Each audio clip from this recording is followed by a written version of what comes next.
adjusted the view today because Mr. Mustopheles has decided to join us. Hello, my handsome boy. Oh, I love you too. Okay, I won't touch your belly. So, welcome to Wake Up Stories. I'm doing this because I have a lot of trouble waking up. Let me tell you what. So I'm going to be doing the Wake Up Stories twice a week, Tuesdays and Thursdays, and we're going to continue on with Everworld, partially because I love these books and I want to read them, so we're going to be reading these 3 times a week. So Tuesday, Thursday, Wake Up Stories, and then Sunday night, bedtime stories. Excuse me.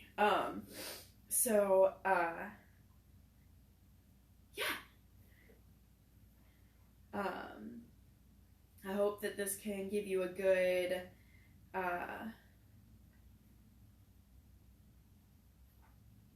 wait, are we on?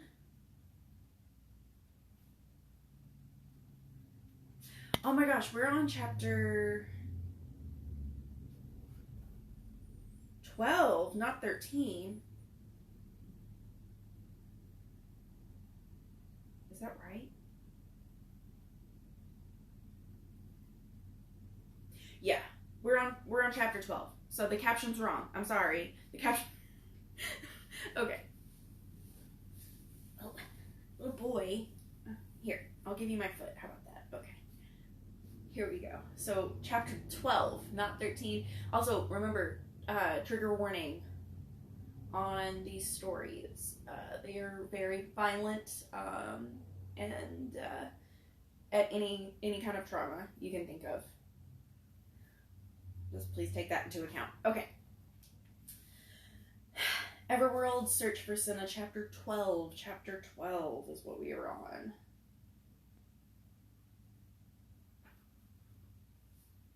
It was a long tunnel, and a long way between flickering skull sconce torches. Worst of all, the tunnel was not straight. It was curving, and the more it curved, the more we feared it might lead back to Loki and the men and trolls who must be looking for us. Our footsteps seemed awfully loud, and we were leaving prints in the dust. We talked in low, muttering whispers, scared, but relieved too. We should be dead. We weren't. So are we definite that this is not a dream? Christopher asked at one point. I had been off in dark thoughts, remembering my shameful terror before Loki. Not a dream, I muttered. I smelled of urine. I smelled like a men's room. Then what the hell is it? He demanded. I mean, what's going on? Is this someone's idea of a joke? Loki? A Norse god? A wolf the size of a bus? Some creepy alien? Trolls? Vikings killing sheep? I mean, what's the deal? Loki called it Everworld, Jalil said. Not that tells us much. Maybe we've all gone nuts, April said, laughing a little at the idea. Maybe we're psychotics walking around a padded room wearing paper slippers and straitjackets. Sounds like you took Cuckoo's Nest a little too seriously, Christopher said. Did you see it? Yeah, I needed some extra credit in English, so I wrote a report on it. And you were very good, April, Christopher said. But nothing compared to your performance with that dumb Viking back there. April laughed again. It annoyed me. What right did she have to laugh? She would laugh at me, no doubt, probably had. Big deal David, tough guy David, David with the attitude, crying and squirming, and couldn't think about it. It made me want to crawl out of my own skin. This is all connected to Senna, Jalil said. This didn't start with us hanging off a wall. This started with all 4 of us being there at the lake this morning and her being there. What was he talking about? I tried to tear my mind off my own self-loathing. Jalil was right. Only, it may have started even earlier. I said nothing, but wondered if it had started with the fight at Taco Bell. Why had we all been there? Was that part of some plan? I flashed on my car, Senna beside me. Something's gonna happen. That's what she had said. What's gonna happen? I don't know. I only know something will happen. Soon. Something terrible. Yesterday. 1,000,000 years ago, and yet I could still see the way her eyes glittered. Sometimes I know things before they happen. Sometimes I can see a scene in my head, like watching a movie, and it will happen. I think, did I make it happen? Or did I just see it somehow? Good question, I thought grimly. Very good question, Senna. Senna. The witch Loki wanted so badly. David, when it happens. When it happens, David, will you save me? I grabbed my head with my 2 hands and pressed hard on my temples. No, I won't save you, Senna. I'll shake and quiver like a scared rabbit. That's what I'll do, Senna. Hey, watch where you're waving that thing, April said, looking at the sword. You have a headache or something? She swung her backpack around and began digging inside. The question was mundane, and I had to laugh. A headache? Did I have a headache? I was living a nightmare inside a nightmare. April dug out a small blue and white bottle. She twisted the cap off and handed me a round, dark rust-colored pill. An Advil. Here, you'll have to swallow it dry. I better ration them, so see if this one works before you take another. Oh, April, I sighed, shaking my head. What? Nothing. Save it. You're right, we may need it. Giulio quickened his pace to catch up to us. What else do you have in that backpack? Good question, Christopher muttered. And if you say, I have my 9mm Glock and an extra clip, I'll kiss your feet. We kept moving as April searched by dim torchlight. The Advil, bottle of 100, maybe half gone. My CD player? What CDs? Christopher asked. Alanis Morissette, that Lilith Fair CD. Christopher and I both groaned. The Bach B minor Mass, and the soundtrack from Rent. Jaleel groaned. Oh man, show tunes? We're stuck a long way from the nearest Sam Goody and all we have is whiny women and show tunes? Hey, she brought some Johann Sebastian too, Christopher said, changing sides. Lighten up on the girl, broaden your tastes. Sorry, if I had known I was going off to Bizarre World to hang out with trolls and Norse gods, I'd have brought a wider selection, April said. Not to mention extra batteries. Don't diss Rent. Drama Club is putting that on this year. Not just Norse gods, Jalil said, thoughtful once more. There's that alien and that Ka-Anor thing. And Loki said something about Huitzilopochtli. And the prisoner was talking raw. Didn't he play third base for the Cubs back in the 80s, Christopher said? Humor. The just nearly died brand of giddy humor. I have this vague memory that Huitzilopochtli is some kind of Aztec god, and of course Ra, Egyptian. Aztecs? Why would there be Aztecs? Christopher demanded. Why would there be Loki? Why would there be a big freaking wolf? I demanded, suddenly angry. Why would we all go trotting down to the lake and end up hanging in chains? You want to start with the why this and the why that? Touchy, isn't he? Christopher mocked. Must be the wet pants. I was on him before he finished the last word.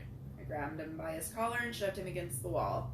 His hair was inches from the flame of the skull torch. Don't push me, I yelled at the top of my lungs. Don't push me or I'll shove this sword up your ass and you'll see how brave you are. I was panting. Christopher looked amazed. Jaleel grabbed my sword hand, whipped his other arm around my neck, and yanked me back. He spun me away. I stumbled, but I kept my feet. I clenched the sword and tensed my arm, ready to murder. April stepped between me and Jaleel. What, are you crazy? Christopher yelled. Shut up, all of you, April hissed. We're in a tunnel, you idiots. Voices carry. You want to have those trolls all over us? I don't. So shut up and calm down and stop acting like little boys. She was right, obviously, but I almost didn't care. Christopher had as much called me a coward. I couldn't let that stand. April sighed and smoothed her hair back. In a calm voice, she said, listen to me. We don't need this. We stick together or we don't have a chance. Even if we do stick together, we don't have much of a chance. We have to figure out what's going on and get home. And stay alive in the meantime. We'll need food and water and warm clothing. And weapons, Jaleel interjected. That too. What we don't need is a bunch of macho crap. For a while, no one spoke. Christopher and I sort of came down at the same time, like a pair of balloons someone had poked holes in. We're dead meat anyway, Christopher said.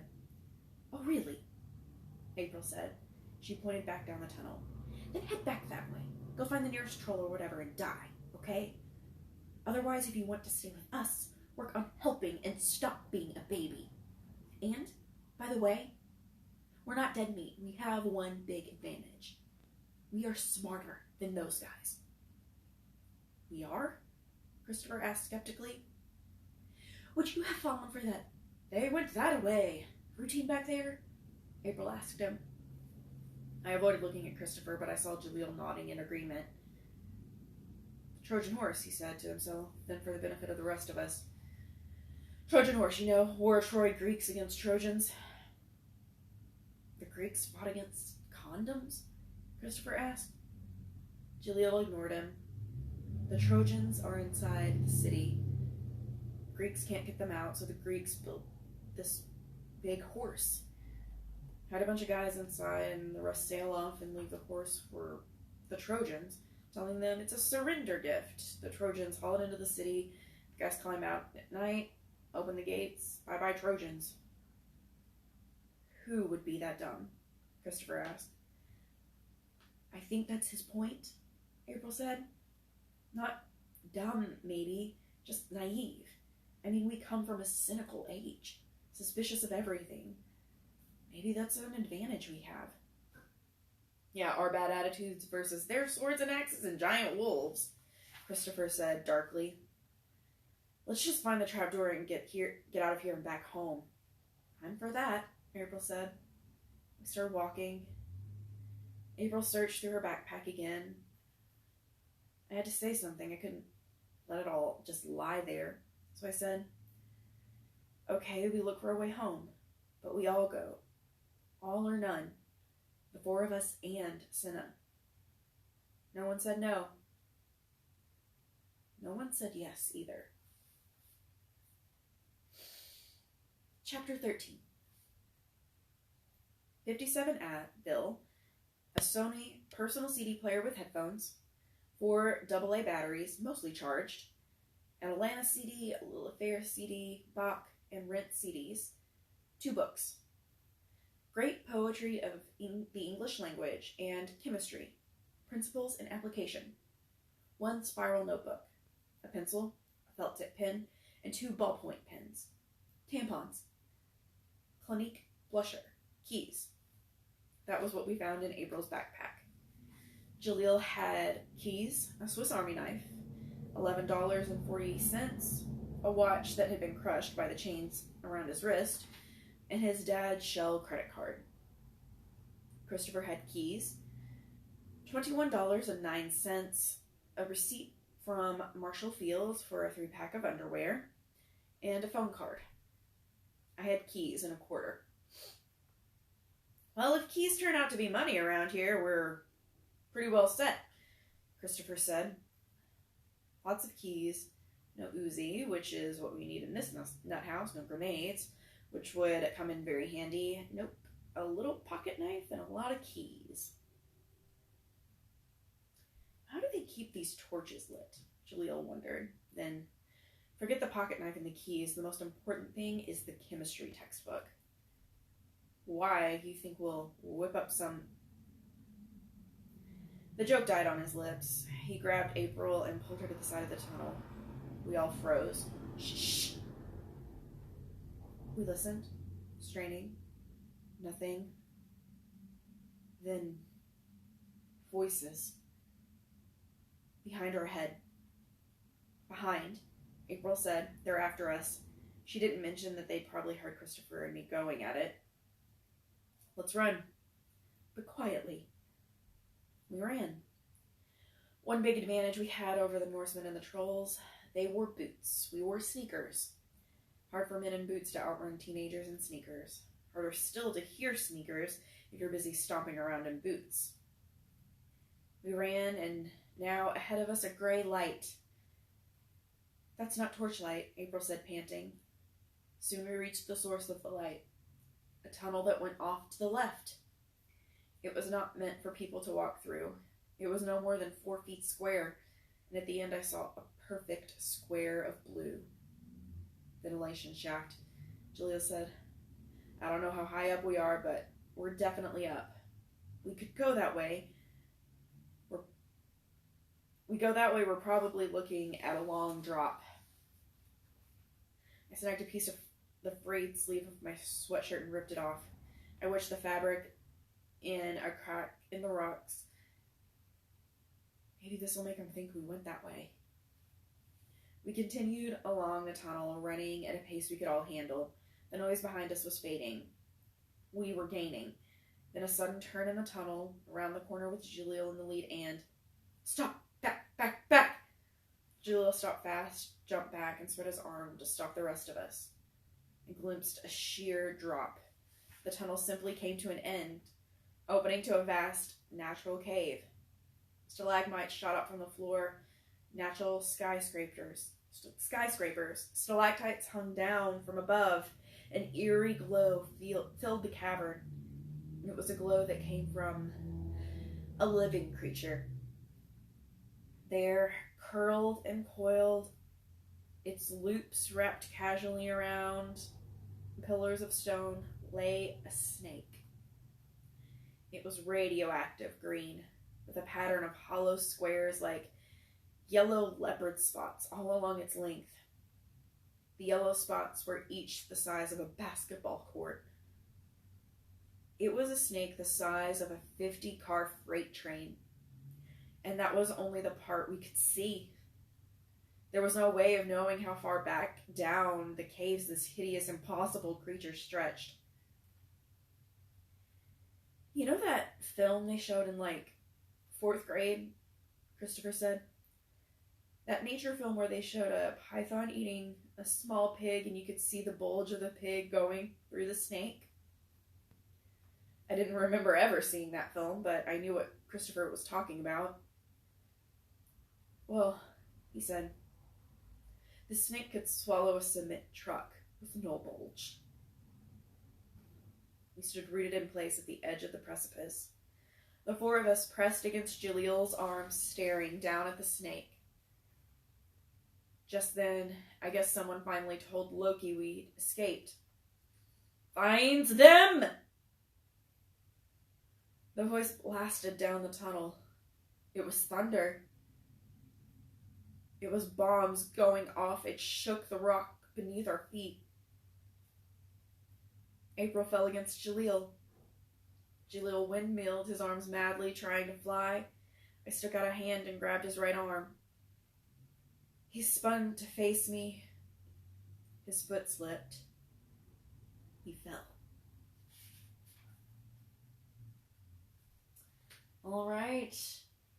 join me on Thursday for the continuation of Search for Senna, the first book in the Everworld series. And we will continue to wake up together, go to bed together. Have a good day. Hope this was a good break for you.